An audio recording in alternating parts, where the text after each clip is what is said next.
Finished training for the day? Time to fight post-workout fatigue with Core Power Protein Shakes. They're packed with 26 grams of high-quality protein to build muscle and electrolytes to help hydrate. The nutrition you need to help your body replenish, rebuild, and repair post-workout so you can power on to the next one. Champion your recovery with Core Power. Visit corepower.com to learn more.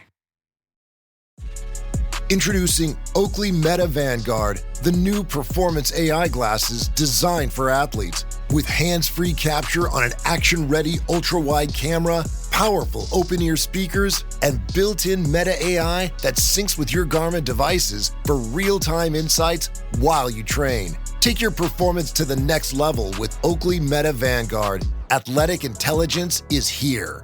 Learn more on meta.com. Meet the computer you can talk to. With Copilot on Windows, working, creating, and collaborating is as easy as talking. Got writer's block? Share your screen with Copilot Vision to help spark inspiration, and use Copilot Voice to have a conversation and brainstorm ideas. Or maybe you need some tech help. With Copilot Vision, Copilot sees what you see. Let Copilot talk you through step-by-step guidance so you can master new apps, games, and skills faster. Try now at windows.com/Copilot. The family that vacations together stays together. At least, that was the plan. Except now, the Dastardly desk clerk is saying he can't confirm your connecting rooms. Wait, what? That's right, ma'am. You have rooms 201 and 709. No, we cannot be 5 floors away from our kids. The doors have double locks. They'll be fine. When you want connecting rooms confirmed before you arrive, it matters where you stay. Welcome to Hilton. I see your connecting rooms are already confirmed. Hilton, for the stay. This episode is brought to you by Indeed. Stop waiting around for the perfect candidate. Instead, use Indeed sponsored jobs to find the right people with the right skills fast. It's a simple way to make sure your listing is the first candidates see. According to Indeed data, sponsored jobs have 4 times more applicants than non-sponsored jobs. So go build your dream team today with Indeed. Get a $75 sponsored job credit at Indeed.com/podcast. Terms and conditions apply.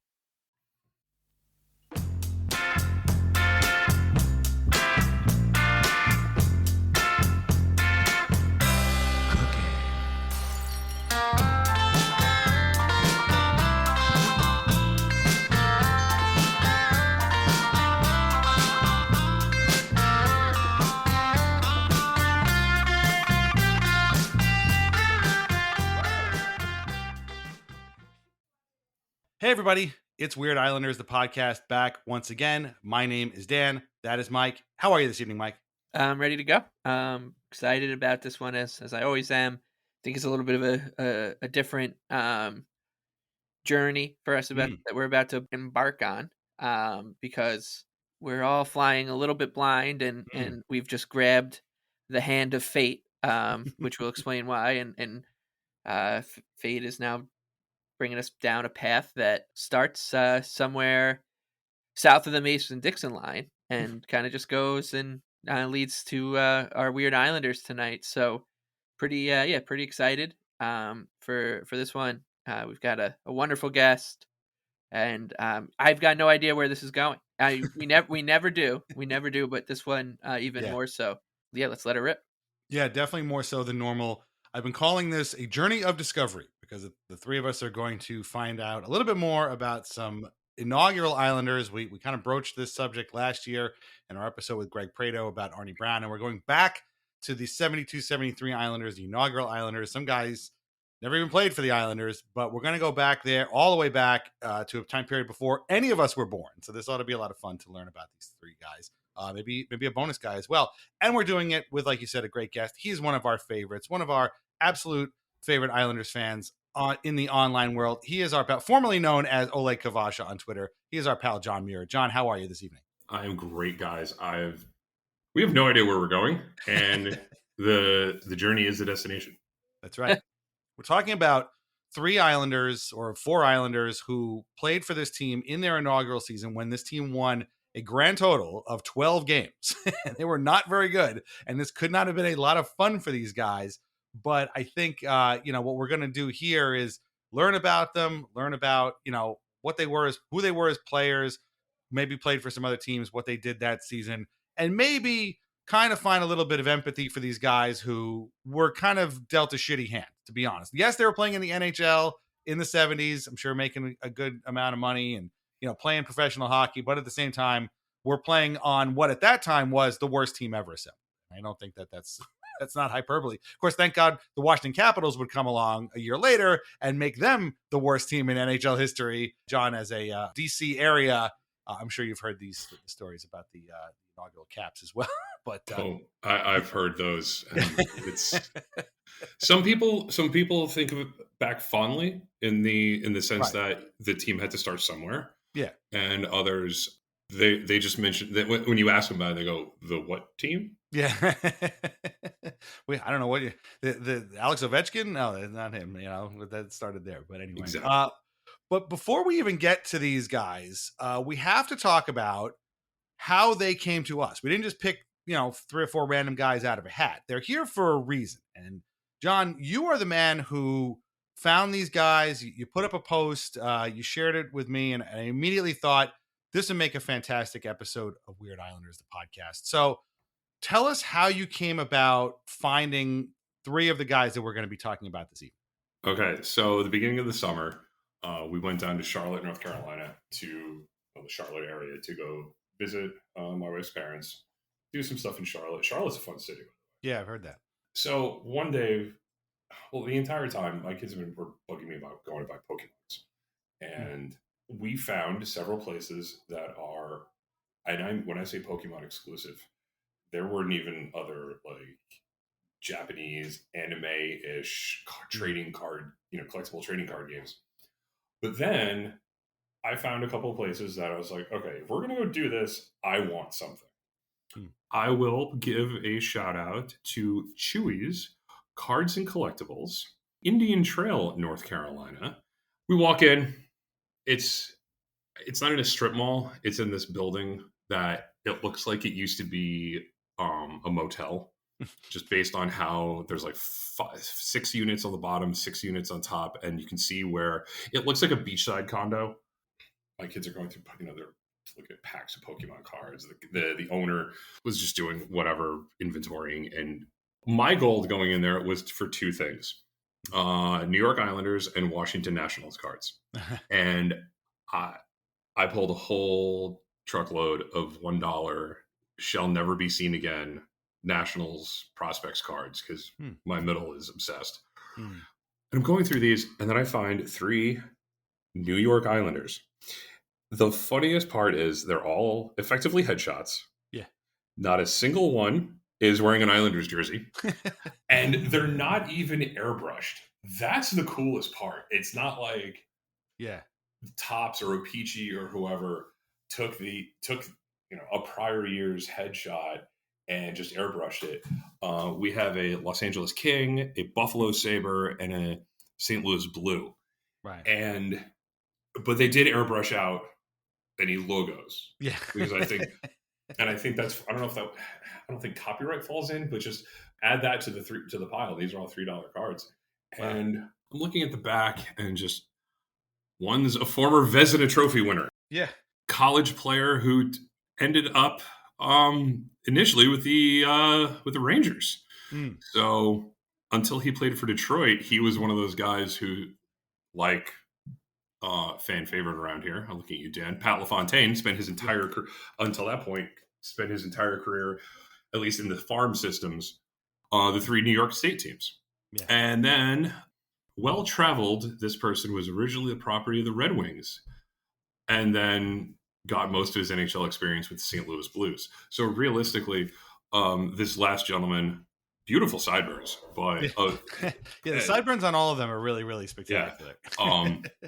But again, no actual NHL career of note. And the late 60s, early 70s were quite the fashion aesthetic. I'd put all 3 of these as mod. Yeah. But yeah, we have a range of human beings here. Yeah. All of whom found themselves on the expansion Islanders, which explains why the logos on these very easily definable and discernible jerseys that they're wearing were all airbrushed out. But I think these might be authentic. You were mentioning on the back of each card, it says that watch the NHL on NBC. Well, the NBC did air NHL games in the 70s, from 72, in fact, to 75. They televised the Stanley Cup Finals, games, weekly regular season games. I'm on Wikipedia right now. This is National Hockey League action, featuring the hard hitting, the power, the motion, and all the excitement of the world's fastest sport. So I think these might be like actual cards from the time. I don't think they're reprints. Although you said that you think that they were printed in the U.S., right? Yeah. So I think that if anything, if these are not original O-Pee-Chees, they're certainly tops. Yeah. And if they're in fantastic condition, and I can only imagine that someone saw these and just went, oh, and then put them away with the rest of their cards, and then someone again, the gentleman who runs Chewy's Card and Collectibles, soft sleeved and hard sleeved these. So the man knows how to protect quality. Maybe he's a huge Islanders fan. We don't know. I don't think he actually. I'm not sure he heard of the Islanders until the four of us walked in his store. That's pretty funny. That sounds about right. Okay, so let's get to the first of our three cards. Like I said, we're going to get to a fourth guy in a little bit, but let's start with the first of these cards. John Muir, will you please reveal the first subject of tonight's episode of Weird Islanders, the podcast? Our first player is right wing from Edmonton, Alberta, Craig Cameron. That's right. Craig Cameron, right winger, actually passed away in 2012. Had the longest career, I think, of all the guys we're going to talk about, and scored the most points with the Islanders than any of them. And in fact, technically speaking, he's really not a weird Islander, because he played 187 games for this team over the course of 3 seasons, from 72 to 75, scored 35 goals, 34 assists for a very nice 69 points. He had more goals, more games played, and assists and everything for the Islanders than any other team he played for. He also played for Detroit, St. Louis, and Minnesota twice. Total of 552 games played, 87 goals altogether, 65 assists, 152 points. And yet, is not a household name by any stretch of the imagination in terms of Islanders lore. Mike, have you ever heard of Craig Cameron before the cards here that John showed us? I've heard of him, but I don't have any sort of recollection of any like cool stories about him or anything. Oh, no, definitely not. And I feel that way about it. You'd think that like the 72 team, I know that they were terrible, but you'd think that they'd feel more household namey. Yeah. They're the inaugural team, but that's just not how it works. I feel like for any team and outside of Vegas, right? Because they went to the freaking cup, but those guys kind of just fell by the wayside over the years, and I this will kind of be something I'll bring up throughout, which is it's really hard to get a clear picture of what was even going on with the New York Islanders in their first season. It's almost as if it just happened in like some sort of ether or something, because you ask around and there are plenty of people like, oh, I'm a season ticket holder since 72 and we're working on something about that season that hopefully will come to fruition in the coming months. But it's really hard to find much info. I mean, even the team itself kind of doesn't lean into it, which means no, I haven't heard of Craig Cameron at all.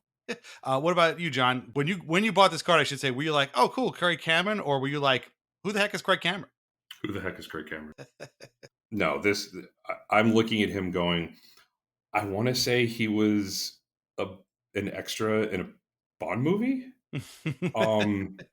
For the time, he was big, 6', 200. So I mean, he's not a small guy. So he could have been henchman number 4, bartender number 2, or something like that. So I mean, yeah. But no clue. None of these guys, no clue. Yeah. Like I said, I've heard the name, but I didn't know anything about him as a player. And it's funny that you mentioned sort of like Hollywood comparables, what kind of maybe character he would play in a movie and stuff, because in my research, and one of the things I love about this show is I get to do research on people I don't know that well, or at least don't remember all that well. I found out that he was apparently nicknamed Boris by his teammates on the inaugural Islanders because they said he looked like Boris Karloff, the great actor. Now I'm gonna include the picture in here on the article for this, so you can go and look at him. And I urge you, please go look at this picture of Craig Cameron. Go look at a picture of Boris Karloff, not as Frankenstein or the Mummy, but like just as regular old Boris Karloff. And I'm telling you right now, and maybe it's just me, these two guys look absolutely nothing alike whatsoever. There's no resemblance at all between these two guys. Maybe in person he looked like Boris Karloff. Maybe he spoke with an English accent. I don't know. But like, to me, I never thought Chico Resch looked a lot like Freddie Prinze either. But at least I kind of got it because they had like big hair and a mustache in the 70s. But when I read that, I was like, huh? I had to go back and look at the picture. Like, that doesn't make any sense at all. Well, Boris, what? I'm looking at the pictures of him right now against Boris Karloff. Now, they do have heavy, dark features. Mm-hmm. Neither one of these gentlemen is Orlando Bloom as Legolas. No, right. But it's not to say they're unattractive, but they are not. They're in the Benicio del Toro. Actually, he looks more like Benicio del Toro than he does look like Boris Karloff. That's a good one, actually. But the problem here is there's very few pictures of his ears. Oh. And if you see a picture of him with a short haircut, the ears of Boris Karloff, and that's where, and they're both men. I guess, yeah, it's good enough. Also, I highly recommend doing a Google search for Boris Karloff guacamole. If you're having a party, this is coming out on Halloween. If you're having a party, particularly for Halloween or this weekend, make yourself some Boris Karloff guacamole. It's got some weird ingredients in it, but it's actually his guacamole recipe, which is very interesting. Mike, Craig Cameron, I also looked at some comparables based on what Hockey Reference has. And one of the things that jumped out at me about Craig Cameron is he was apparently a defensive forward and a pretty good one at that. Again, this man scored 19 goals and 14 assists for the 72-73 Islanders, who barely scored any goals at all. I thought Billy Harris and Ed Westfall were the only two guys that scored any goals for this team. But he had 19 goals for a team that bad. That's pretty good. But Hockey Reference says that two of his comparables are one, Adam Cracknell, who was played a couple years ago, and a personal favorite of yours, former Rangers legend Tyler Mott. So do we think that Craig Cameron was the Tyler Mott of the inaugural expansion Islanders? Yeah, Tyler Mott. Oh, my God. Two-time Ranger. Two-time. Right, that's Tyler right. Mott, right. God, the final piece of the puzzle. No, I just looked up the guacamole recipe. I'm excited for that. Sorry. But look, if you are playing for the 72-73 Islanders and you come out looking like Adam Cracknell, that's basically, when you prorate it and you do the adjust for inflation and era, basically, I mean, he comes out and he's essentially Jason Blake, right? Like that's some career, some season for him on this team. And as you guys were talking about before, if you look and you kind of just Google image him, Craig Cameron, and then Islanders, this is a guy who, with those sideburns in the 70s and playing for the New York Islanders, probably just had a blast around the pubs and bar scene on Long Island. I would love to just be at a bar, a smoke-filled bar in the middle of the island back in 1973 and watch this guy with his hair and his sideburns walk in and just do one of those like little flicks of the head, right, where the hair kind of goes back. That would be enough to turn me into an Islander fan right on the spot. You two skipped over two career comparables. Okay. The ninth most comparable player to him is Eric Nystrom. Oh, right. Yeah. I saw that. Yeah. And from his career, the eighth most comparable player is the legend, Keith Aucoin. Wow. So this man, I think he would have been a fan favorite should he have truly stuck around. Yeah. But I may be jumping the gun here. He is one of two players and only two players to wear one number, a specific number for this team, because the gentleman afterwards basically single-handedly had this retired all over the New York sports area. Let's go up to Buffalo. Let's include, even the Devils in here. He was the first player in franchise history to wear 19. Ah. And therefore, clearly one of two players to wear it. But he set the stage for high expectations of that number. I'm trying here, but guys, the biggest thing I found in my searching is a box score from January 18th, 1973. It was a 9-7 win over the Bruins at Boston Garden. And Craig Cameron, though he had one assist, he was the primary assist. Our next contestant on The Price is Right had a goal and an assist in that game. So we're tying everything together. Billy Harris also scored in that game. Yeah. The great Lauren Heading, captain number 1 Ed Westfall. My brain kept reading as Dan Blackburn, but it's Don Blackburn. But he clearly was a contributor. But this one game against the Bruins popped up several times in the news search. So yeah. Oh yeah, no, I know what you mean. Yeah, that game, and then the Islanders had a 115 minute and 44 second long scoring drought, and Craig Cameron scored and break that 115 minute long drought. I'm not going to do the math. You figure out how many games that is, but it's at least a couple, right? That's a long time to go without a goal for a hockey team. And he also had a hat trick against the Golden Seals in late January of 74, which was an 8-1 win. He also scored in the first ever Islanders-Rangers regular season game at Nassau Coliseum, October 21st, 1972, which of course was a 2-1 loss to the Rangers. And he was considered like one of the scoring threats to the inaugural Islanders, but as many Islanders to come later, the scoring threat, and again, he finished with 19 goals, which is not nothing. That's pretty good. But he also had a 20-game scoring drought, which I like to consider the Josh Bailey. Like that was basically Josh Bailey's MO for years, was to have like a pretty good season and then also have like a 20-game scoring drought. So Craig Cameron, in a lot of ways, really kind of walked when a lot of Islanders would run later on. But interesting player, interesting sideburns. Definitely doesn't look like Boris Karloff. But I thought this was a great way to kick off this thing. Any final thoughts on Craig Cameron, one of the inaugural Islanders, maybe one of their first ever wingers? It's actually the team he spent the most time with. But no, he spent 3 years with Minnesota and St. Louis, each 182 games. Yeah. And then decided, no, I'm going to go the distance and do 187. And then one final game with the Detroit Red Wings, but he had zeros across the board. Like literally, he pulled when Gordie Howe played for the Detroit Vipers, he played a shift. Everything was zero. Maybe he had a completed pass. Like that was it. But no, that's enough. Yeah. He wore the fantastic St. Louis Blues jersey of the time, and he had great sideburns. Yeah.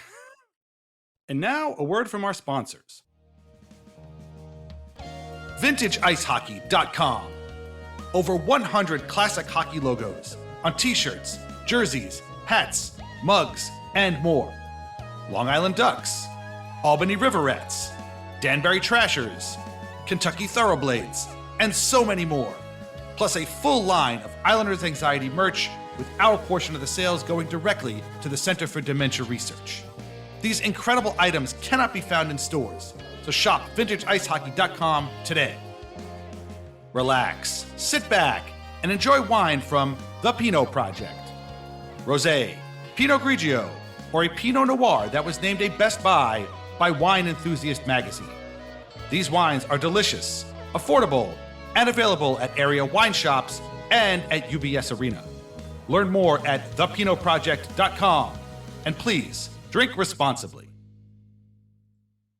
To tie it towards what's so great about history and learning about history and reading about it, etc., is that these guys have no idea what's to come, what we know. Like they don't know what we know, and you can apply that to any era in history. And when you go into an era to learn about an era and you think about it from that perspective, it will really change how you look at different things and decisions and all that. And Craig Cameron scores 19 goals and he's probably like, wow, I'm gonna be one of the really good Islanders. I'm wearing 19. I'm scoring 19 goals on a terrible team. Like, when this team gets good, I'll probably be one of the best guys on the team. And he has no idea what's to come, which is that he's going to be largely forgotten among his, even though he's an inaugural player. And his card will just randomly get picked up by one Ole Kavasha down in North Carolina, and now here we are talking about his very forgettable Islander tenure in a very unremarkable season. You know, there's actually one era of the Islanders I think that he would, now again, we're speaking on his behalf, but would not surprise him. And that's the Garth Snow era. Yeah. Because, and not for what the team did, but just the idea that the backup goalie retired and went immediately into management, because it wasn't not even out of the ordinary, just it wasn't uncommon for a player to immediately put a suit on and coach, immediately go and start negotiating contracts. Like, now it's, okay, you're going to go and be the assistant to this. You're going to do that. You're going to manage your employees. Here's how you use Microsoft Teams. You're going to start at this cube. You're going to go over here. And then you're going to build your way up. And one day you'll get into the senior leadership team meeting. Like, there's so many management layers. But at this time, and this is foreshadowing, but a goalie, he wouldn't be surprised to see a goalie pulled out of thin air and thrust into a role, and then turned around and put into the role. So I kind of think that he would just look around and go, okay, and what do you want me to say? So people forget that Butch Goring was picked up on waivers by the Bruins from the Islanders in, I guess it was 85 or whatever. And within 6 months, he was coaching the Bruins. Like, he had been kind of an assistant coach with the Islanders, but they were like, nah, you're the head coach now. And he was like, okay. And he just took over. So yeah, it's definitely, it's unusual, but Garth Snow definitely wasn't the first guy to do that. Before we move on from Craig Cameron, we should say that his most notable kind of contribution to the Islanders was, unfortunately, and I say this with all due respect, getting traded.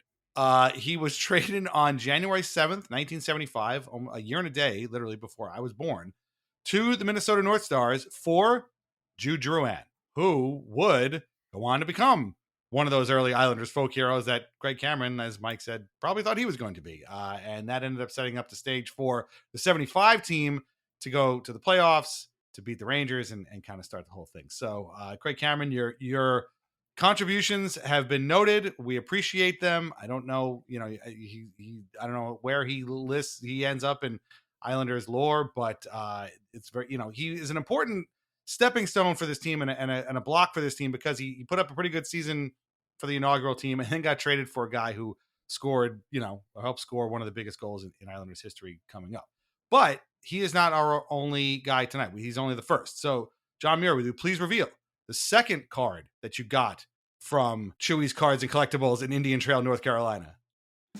From Kitchener, Ontario, center, number 17, Tom Miller. Yes, Tom Miller, I must say, who passed away in 2017. Again, I say this with no disrespect whatsoever, is the only guy that we're going to talk about who I've never heard of before in my entire life. This guy, I had never heard of him before. He played 89 games with the Islanders, 15 goals, 18 assists, 33 points in that time, between 72 and 74. So again, another inaugural Islander. 69 games played, 13 goals, 17 assists, and 72-73. So for the most part, played for that inaugural team. 118 games overall, 16 goals, 25 assists, 41 points for Detroit Islanders in his very short NHL career. His hockey reference comparison, most comparable player to him was Paul Marshall, who's another guy I've never heard of before. Again, no disrespect. Never heard of this guy before ever. Have either of you guys ever heard of either Tom Miller or Paul Marshall? No. Mike? No, absolutely not. They're not uncommon names, but these are very, hockey names. So you'd think, like if they could Kip Miller and Grant Marshall, but nope, never heard of these guys at all. Right. Yeah. I'm looking at their similarity scores. Tom has the shortest NHL career of these three gentlemen of just 4 years. His total games played, I think you just said, was 118. His whole career with two teams. Funny enough, another former Detroit Red Wing Yeah. meets the criteria of a weird Islander. Basically, yeah, for the most part, which is pretty funny. Two notable things. One is that he was Rangers property at one point, Tom Miller, and he was then eventually traded with Arnie Brown, the guy we spoke about in last season as our inaugural Islander, to Detroit. So that's how we ended up with the Red Wings in the first place. He was claimed by Buffalo in an intra-league draft. Then the Islanders took him in the expansion draft from the Sabres. That's interesting thing number one. And in fact, he was once beat out in a Rangers camp by Phil Goyette, the guy who would be his first coach with the Islanders, which has got to be a little bit embarrassing. But the biggest thing, though, and this is what I thought was kind of interesting, is that Tom Miller, although his NHL career might not have been particularly notable, or he's not a Hall of Fame player or anything like that, his NCAA career is in fact very long and distinguished, and he won 2 championships with the University of Denver in the late 60s, which I thought was fascinating. And in fact, Denver, when Tom Miller passed away, they posted a very lovely remembrance of him because he's a big deal at the University of Denver. And I was like, wow, it's sort of like a two worlds thing. Like, he's a guy who played for our team. We never really heard about him, but man, if you're a University of Denver Pioneers fan, Tom Miller's like a big deal. And so maybe Paul Marshall is the same. I don't know, but Mike, we've seen a lot of NCAA players come through the Islanders. My go-to still to this day is Jason Krog. I don't know why he won Hobie Baker, and I thought he was going to be a huge star, and it didn't really work out that way. But I don't know. I mean, this feels like it's kind of, again, setting the stage for the Islanders having like a pretty good pipeline to the university system. Obviously, Ken Morrow being number one probably on that list. But is there anybody else you kind of think of that might kind of fit this mold of Tom Miller, where they had a really standout NCAA career and their hockey career just didn't really kind of take hold in the same way? Maybe Jason Krog is the only guy. I don't know. Yeah, Jason Krog, Jack Hillen. Oh yeah, that's a good one. Yeah, Kevin Churchman, of course. I don't know if these guys had illustrious college careers, but they came as college free agents. But right. It's a good reminder for, like, we keep talking about how this team kind of just ends up becoming completely anonymous, at least the parts of it do, like the players on it, and these guys come from all over the place. Like you're either expansion drafted, or traded to Long Island, a place that you've got no idea about because it's a suburb of the big city. You're playing for a team that has New York in its name. and you're coming from like Kitchener, Ontario, by way of University of Denver, or in Craig Cameron's place, he came from Edmonton or north of Edmonton, and these guys then just descend on Long Island, which was at the time, not only was it a still developing suburb, like it was the headliner, the pole star. It was like kind of a great American experiment. With how Long Island was being, I don't settle's not the right word, but like it being developed, I guess, into this, or it was changing into this suburban paradise that's being sold. And then they just plant a professional hockey team in the middle of it. And you're in the middle of that, and you're also not very good. Like it's just, it's these, so these guys must have just been like, not on an alien planet, but just like, where am I? And it feels like minor league baseball in a lot of ways. I went to college in Arizona, and now I'm in Altoona, Pennsylvania. I feel like a lot of these guys probably felt similarly here about the island. Like, what is this place? Like, what is it going to end up being? There's all these houses being built. There's all these neighborhoods kind of just springing up.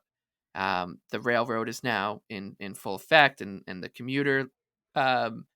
The transition to like the commuter lifestyles here, and we're like the entertainment here, and it's us and whoever's playing at the place that we play hockey in on any given night. Like that's the thing to do. Is, do you want to come see the Islanders or the Nets or AC/DC at the Coliseum? It's that's it.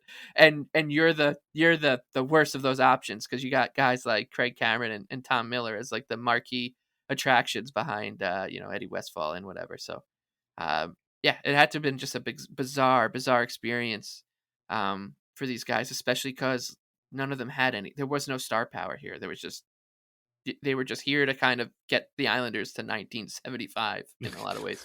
Just keep us afloat until 1975. In 1972, the Islanders were a brand new expansion team put together with a patchwork of promising young rookies and a handful of proven veterans. And now, only 3 years later, they're competing for professional hockey's holy grail, the Stanley Cup. In Google image search, someone put an entry for him on Find a Grave.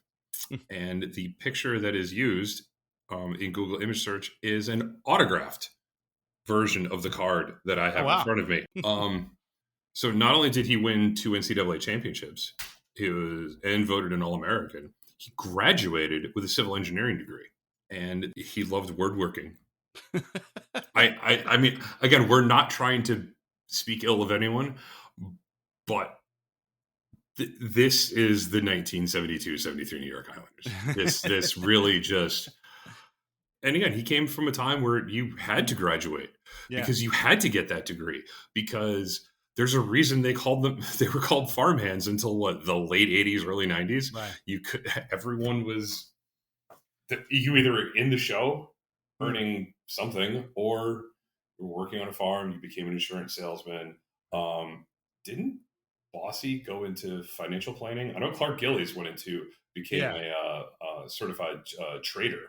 So he went into the financial market. Yeah. And then, I think Bob Nystrom may have done that as well. But it's funny you mentioned the woodworking, because Tom Miller eventually did open up his own furniture store, which I also found out in the course of research for this, which I thought was pretty interesting too. So his numbers with that team were not that bad. 13 goals in 72-73 probably meant a lot for that Islanders team. I mean, they only won 12 games. They would have won even less if they didn't have, some of these goals from him. But the biggest thing for Tom Miller is that he was the first University of Denver player, I guess, to play for the Islanders. And again, had a great college career, which obviously paved the way for our favorite University of Denver player to play for the Islanders, one Wade Dublowitz.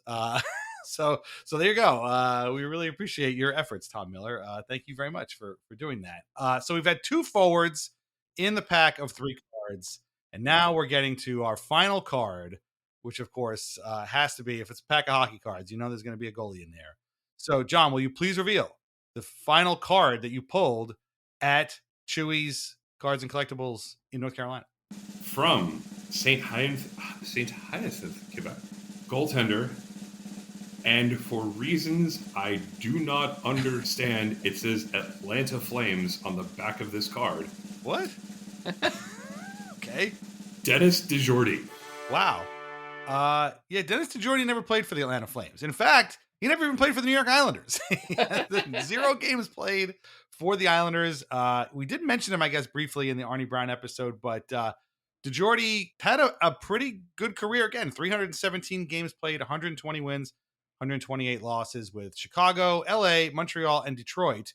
And as John mentioned before, was the Vezina Trophy winner for 1966-67 with Glenn Hall. Back then, the Vezina was not a one goalie award. It was a little bit like the Jennings Trophy here, which is like whichever team gave up the least amount of goals would win the Vezina Trophy. And you might think, okay, well, yeah, you're playing on a team with Glenn Hall. Obviously, he's going to be the guy doing all the work, right? No. 1966-67, the guy who played more games for the Blackhawks that year was, in fact, Dennis DeJordy. He played more games than Glenn Hall did and had better numbers than Glenn Hall did. So he wasn't just our coattail rider, ended up with a Vezina Trophy win. He actually was basically the Blackhawks starting goalie that year when, I don't know if Glenn Hall was hurt or, Glenn Hall's one of these guys. He looked like he was 60 years old when he was 20 years old. So maybe that was just a bad year for him. But Dennis DeJordy was legit. And in fact, at one point got traded from LA to Montreal for another super legit goalie, an even more legit goalie, I should say, Rogie Vachon. So that's pretty impressive when you get traded for Rogie Vachon. And then, of course, comes to the Islanders via trade. This was a trade that Sam Pollock made with Bill Torrey. The Canadians didn't want the Islanders to select a certain set of guys in the expansion draft.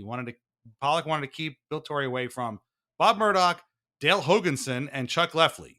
3 other guys I've never heard of before. And so he made a trade with the Islanders. And in fact, Dennis DeJordy went to Islanders. as well as another goalie named Glenn Resch, who would eventually be nicknamed Chico.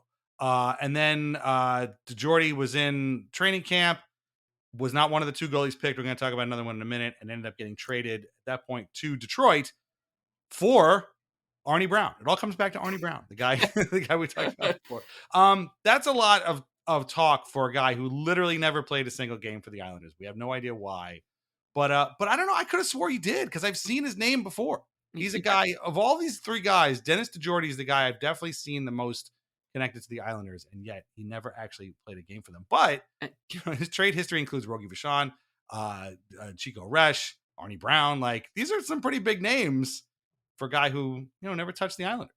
It's the beauty of the show, which is basically about the impact and legacy you can have on a fan base, especially a rabid fan base such as ours, by playing one shift, playing 30 games, scoring that one goal, or playing 0 games. Because I would argue that of the guys we're going to talk about here, from Chewy's Cards and Collectibles in Indian Trail, North Carolina, I would say Dennis DeJordy probably had the biggest impact on the Islanders' future, despite playing 0 games for them. Right. Which is really a beautiful thing. And it also is wonderful to know that his the expansion draft shenanigans that everybody credits Vegas for being so genius, right. And then whoever, Seattle later, and then everyone's favorite nerds and beautiful boys with their computers doing these amazing forward-thinking things like deferring salary. And then you look back and you're like, well, they did this in 1972 when they didn't have the internet. Like, this meant that Bill Torrey got a phone call and said, hey, will you take this guy? If I'll give you this guy if you don't take these guys. But no, it's groundbreaking when Vegas did it and all of that. So I'm happy to see that. And it reminded me of a quote that I want to read now from Bill Torrey, just about the expansion draft generally and how this kind of all came to be, which was that him telling the owner Roy Bowe to just, he's preaching patience, and he says, we spent our time and effort mostly on kids. I told Roy Bowe, okay, you're going to go through the expansion draft and get 19 problem children, either the guys that can't play, they're too old, or they have personal problems. So I was like, it's beautiful to it must have been beautiful to know, like, when you're one of these guys, you coming to this foreign land, or in DeJordy's case, you're taken because your team didn't want them to take into someone else, and then you're jettisoned off quickly. That your general manager's like, yeah, we don't even want you. We literally just need you here to be bad so that we can get a couple of the guys that are coming through the amateur draft in the next few years, because they all knew that they were loaded. And so it's such a bizarre era of Islanders hockey that it's really hard to kind of uncover because of how these careers just were almost their Islander career was almost purposely set up to sputter out, and they all did, bar a few. Yeah. This episode is brought to you by Nature's Bounty. Nature's Bounty believes your body is brilliant, naturally designed to thrive, inside and out. For those always looking for new ways to support your health from head to heels, Nature's Bounty has a range of over 400 vitamins and supplements born from 50 years of trust and care. Nature's Bounty. It's in your nature. Visit naturesbounty.com to learn more. Sean Bean and Connie Nielsen star in Robin Hood, a timeless legend reimagined, where allegiances are tested and kingdoms hang in the balance. The saga begins with a double episode premiere November 2nd, only on MGM+.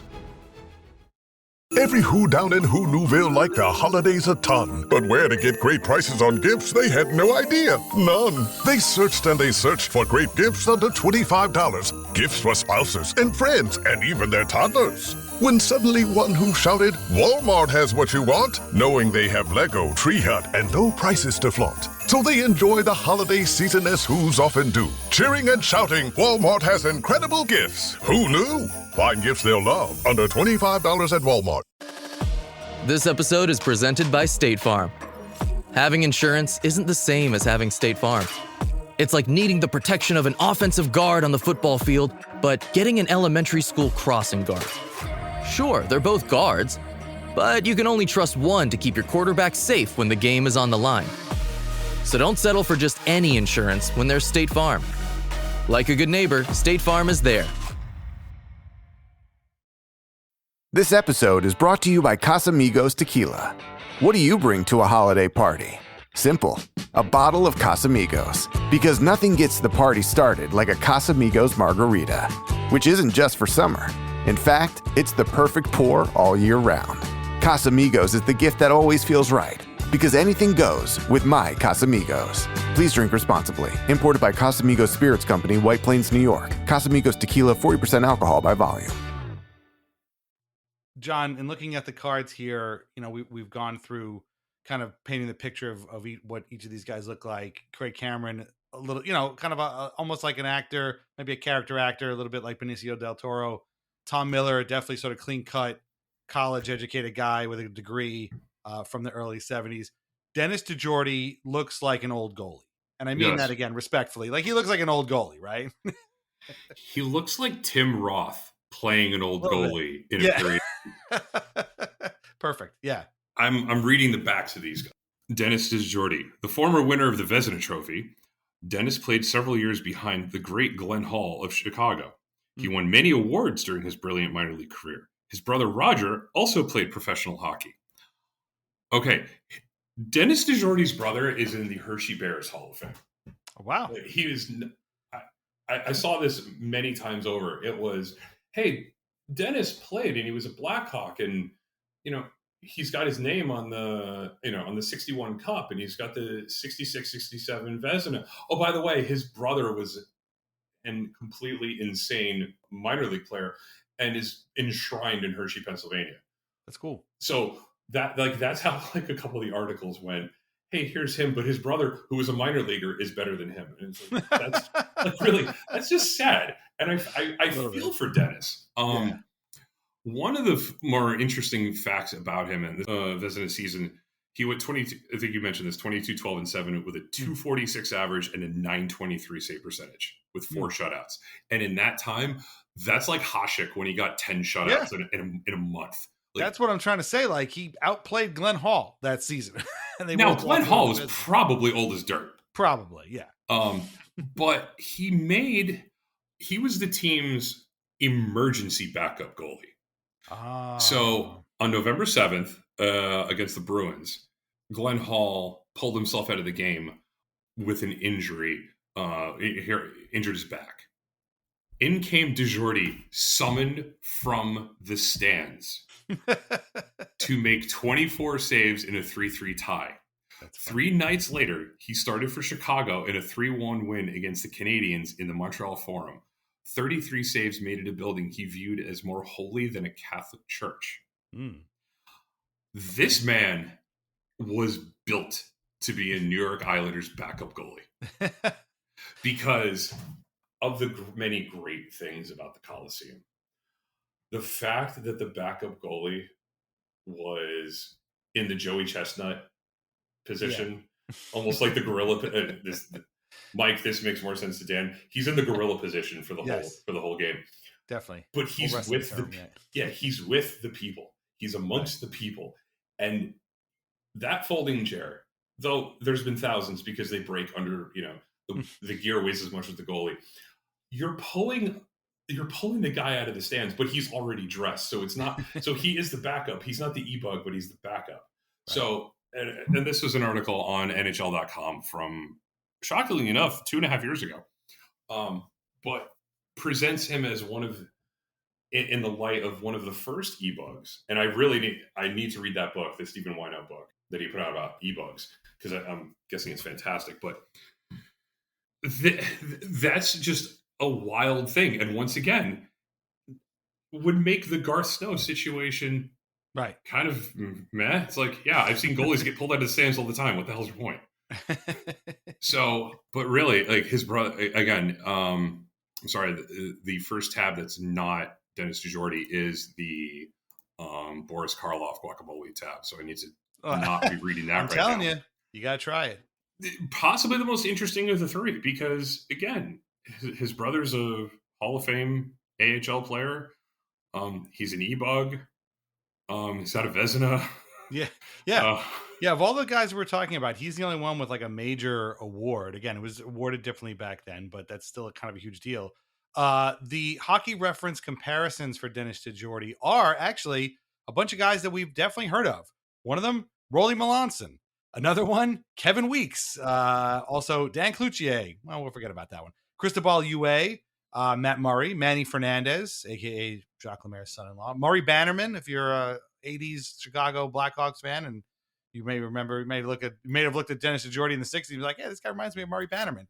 And so, yeah, I mean, this guy was pretty good. And that's why it's kind of weird to me that in the competition for, okay, who were going to be the first two goalies for this brand new expansion team, somehow he lost out to Billy Smith, who the Islanders, of course, got from the LA Kings in the expansion draft, and is, Billy Smith. We don't need to go into the whole thing there. And another guy named Jerry Desjardins. And this is our bonus Weird Islander today. And of course, it didn't turn out this. Didn't start out this way. I thought the Dennis DeJordy card was a Jerry Desjardins card. So I ended up writing up all about Jerry Desjardins, and it ended up having to be Dennis DeJordy. But Jerry Desjardins is a pretty interesting guy because in one point in 1970, Jerry Desjardins and Dennis DeJordy were traded for one another. That's how Desjardins ended up in Chicago, and DeJordy ended up in LA. So that's kind of funny. So 1970, those guys get traded for one another. 1972, they're in the same training camp for this weird expansion team in this weird place in New York. Actually, it was in Peterborough was their training camp. And DeJordy he does not make the team. I don't know what happened, but he didn't make it. Maybe he didn't want to be. So he ends up getting traded to Detroit again for Arnie Brown. Doesn't have to suit up for the absolutely terrible Islanders. Jerry Desjardins does, and does not have a good time of it. Billy Smith at least stuck around and hung out, but Jerry Desjardins did not have a lot of fun playing for the inaugural Islanders. He did play for the first two seasons, 80 games played.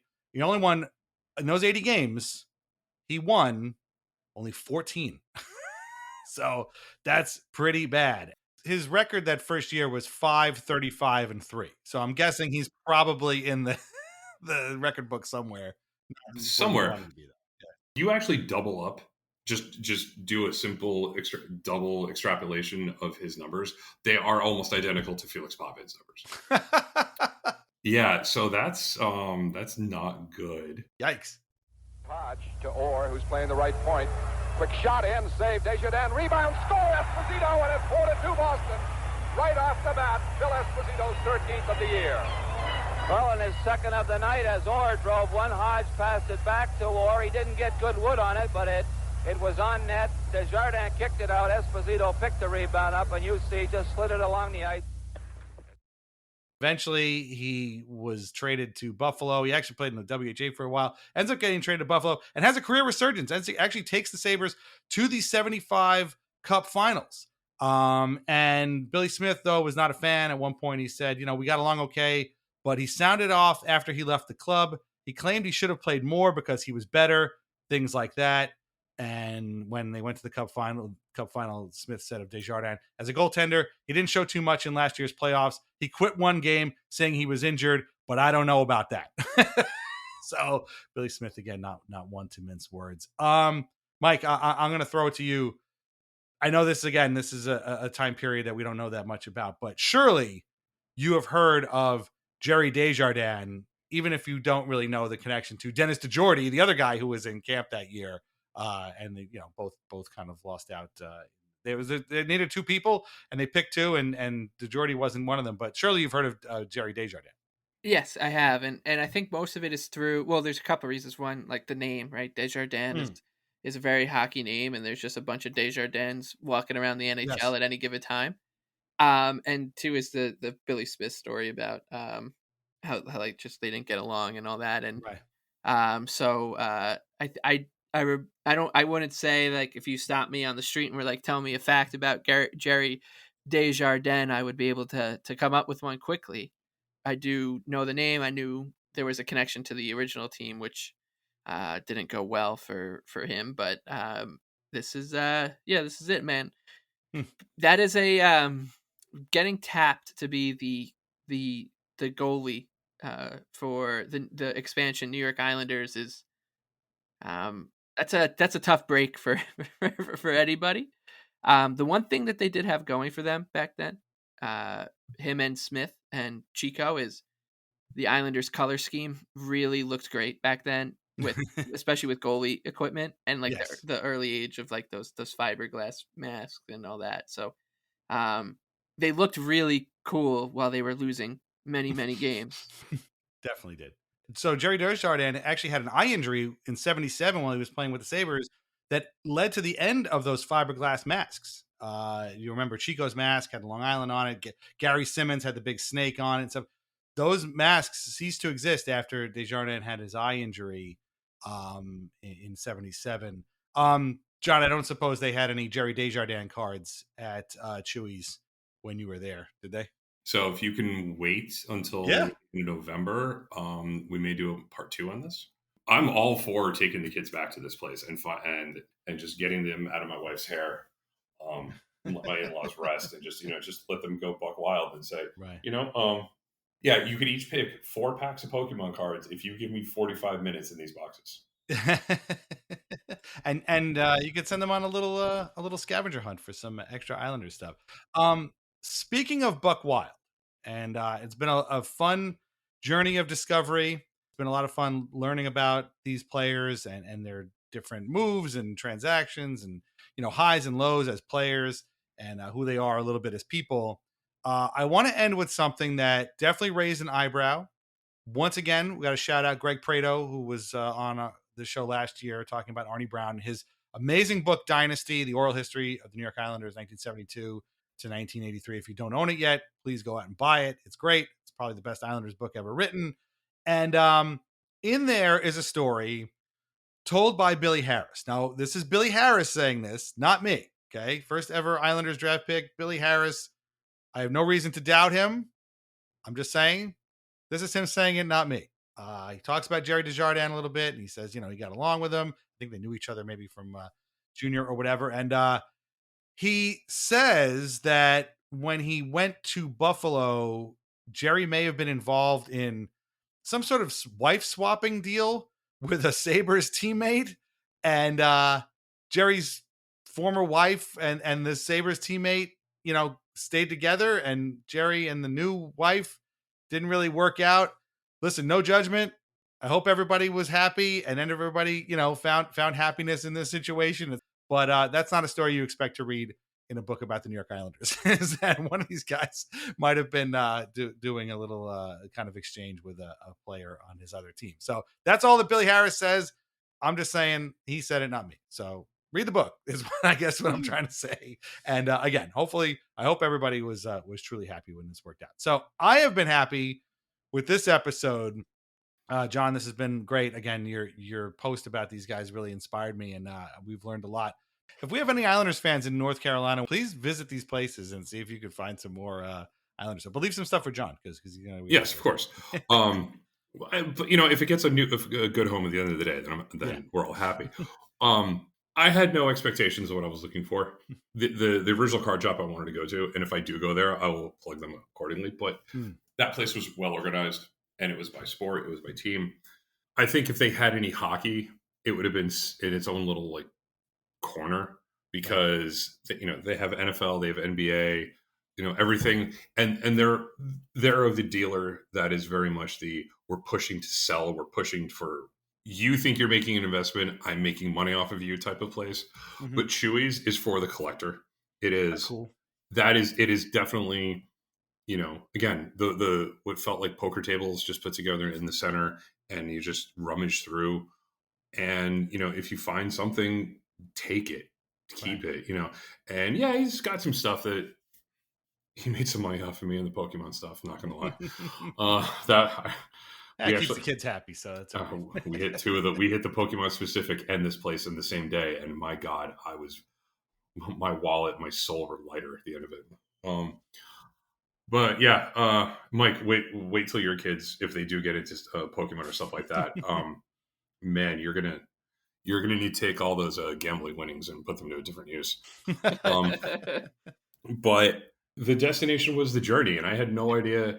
Let them go play. I'm just gonna go through, and yeah, I still have no expectation when I go back there because I may have the only 3 cards in the entire town.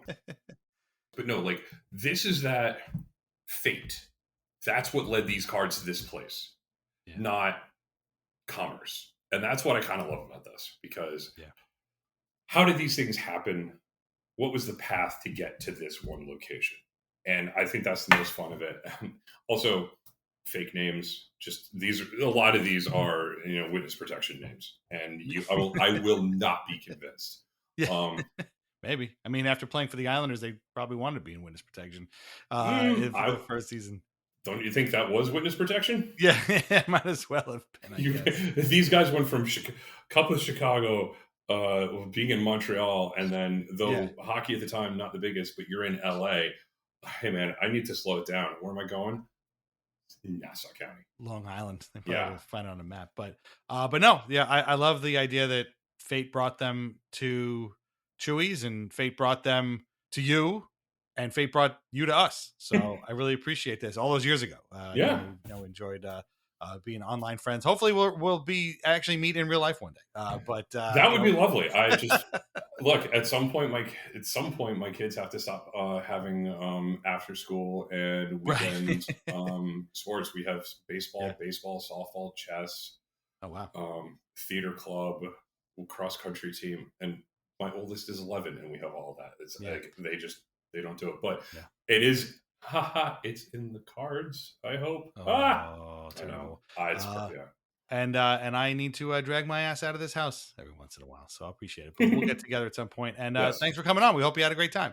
I had a blast. Thank you so much. I never plugged the Patreon, so become a member at patreon.com/IslandersAnxiety for ad-free episodes and bonus content. Join for free to get announcements, and become a member, a paid member, to join our chats as well. Find us on Apple Podcasts, Spotify, Amazon Music, Audible.com, all those places. Leave us a review where you can. Our theme song is Knuckles by Bjorn Falk. Listen to more of his music on Bandcamp and Spotify. Read Lighthouse Hockey every single day for your most up-to-date Islanders news and discussion. Islanders Anxiety Podcast are part of the Fans First Sports Network. Shop VintageIceHockey.com. Try wines from the Pinot Project. Mike, this has been a journey. It has been a lot of fun. We've learned about some older guys and their proclivities, their careers, particular skills, their comparables to today's players. How did you enjoy the journey? Is there anything that particularly stuck out to you? And do you think you're going to remember these guys for later and maybe learn a little bit more about them at some other point? I think I've learned all I can about these particular guys, but I will say I've got a I love situations like this where it's just Dan and I were going about our day whenever this was. John's down in North Carolina. These 3 guys end up in his hand, and now we're at and now here we are, and that's the beauty of the show, and what I'm grateful for. These kind of situations, I always love them because it's just the sliding doors moments to bring you together to record an hour 20-minute podcast about 3 Islanders that we had essentially have left very as little a footprint on the team as you can. And we've done it, and it was wonderful. It was beautiful. And and hopefully there's another one of these type of episodes coming up in future seasons, because they're quite it's quite a journey. Yep, this has been a lot of fun. Thank you so much for listening. We'll be back in a couple of weeks with a brand new great guest and a brand new weird Islander. Until then, keep the Islanders weird and support your local comic book, card, and collectible shops. Seriously, they're there. I guarantee you, your neighborhood has one. And we will talk to you again soon. Take care. Bye-bye.